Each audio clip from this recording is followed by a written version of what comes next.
ఇక sports updates చూస్తే world test championship కు చెందిన ప్రైజ్ మనీని తాజాగా ఐసీసీ ప్రకటించింది. గత టోర్నీలతో పోలిస్తే ఈసారి ప్రైజ్ మనీని రెండింతలు పెంచేసింది. లండన్లోని ప్రఖ్యాత లార్డ్స్ మైదానంలో జూన్ 11వ తేదీ నుంచి ఆస్ట్రేలియా, దక్షిణాఫ్రికా మధ్య వరల్డ్ టెస్ట్ ఛాంపియన్షిప్ ఫైనల్ జరగనున్న విషయం తెలిసిందే. అయితే ఈ ఫైనల్ నెగ్గిన జట్టుకు 30.79 కోట్ల ప్రైజ్ మనీ దక్కనుంది. ఇక ఫైనల్లో ఓడిన జట్టుకు 17.96 కోట్ల ప్రైజ్ మనీ అందుతుంది. 2023లో భారత జట్టుపై ఫైనల్లో గెలిచిన ఆస్ట్రేలియాకు 13.68 కోట్ల ప్రైజ్ మనీ దక్కింది. అలాగే రన్నరప్ టీమిండియాకు 6.84 కోట్లు ఇచ్చారు.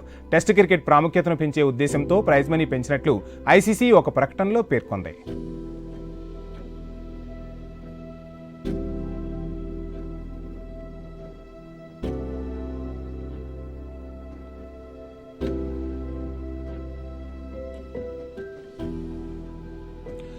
WTC సీజన్లో ఈసారి దక్షిణాఫ్రికా అగ్రస్థానంలో నిలిచింది. శ్రీలంక, పాకిస్తాన్తో జరిగిన హోమ్ సిరీస్లో సఫారీలు విజయాలు సాధించడం కలిసొచ్చింది.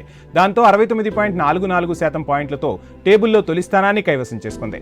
ఇక డిపెండింగ్ ఛాంపియన్ ఆస్ట్రేలియా 67.54 పాయింట్లతో రెండో స్థానంలో ఉంది. 50 పాయింట్లతో భారత్ మూడో స్థానానికి పరిమితమైంది. ఇక లార్డ్స్లో ప్రపంచ టెస్ట్ ఛాంపియన్షిప్ను దక్కించుకుంటే అదో మరపురాని అనుభూతిగా మిగిలిపోతుందని ఆసీస్ కెప్టెన్ కమిన్స్ అన్నాడు.